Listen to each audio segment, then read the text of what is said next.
What's going on, everybody? Y'all tune in. I've been dropping little clips, little small clips. It's different from what everybody dropping.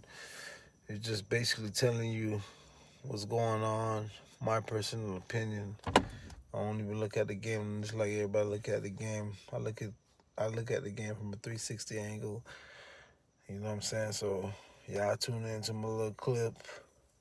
I'll be dropping daily. Little analyst, champ analyst.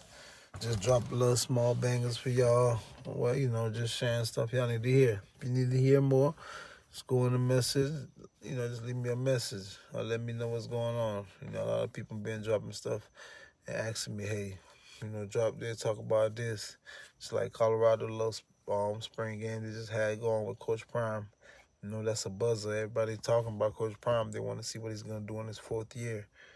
And to me, from watching the spring game from Duke the Scoop, Uncle Neely, Well Chico, they got a lot of outlets, a lot of people, watching them and talking about what they got going on. So people ask me questions, I tune in because, I'm a big Deion fan. I still tune in and watch what they got going on over there. I mean, they should have looked good, in my personal opinion. They're not the biggest team, but one thing that I've seen is they're faster.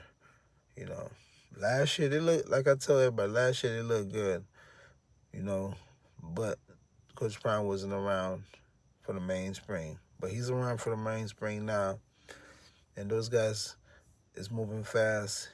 Got a new offensive coordinator, a new defensive coordinator, a new defensive line coordinator. And somebody asked me what happened to Warren Sapp, right? He had to let Warren Sapp go. If you watch some of his interviews and how he hired Warren Sapp wasn't there full time. Warren Sapp had other things going on. And one thing that I seen when he started doing like an audit, being one of those YouTube audit people, I knew his time was short. And as a coach, you can't be a coach and you're doing audits, going to police offices with your cameras and getting a reaction, your First Amendment, which he's allowed to do, but you can't do both, man. You can't be coaching and doing that. So I knew he wasn't going to be at Colorado for long because that's not what he really want to do. He has a million other things going on. I mean, I know he enjoyed it, but I like the new person that they hired to replace him. I like how that team looking, man. Y'all stay tuned to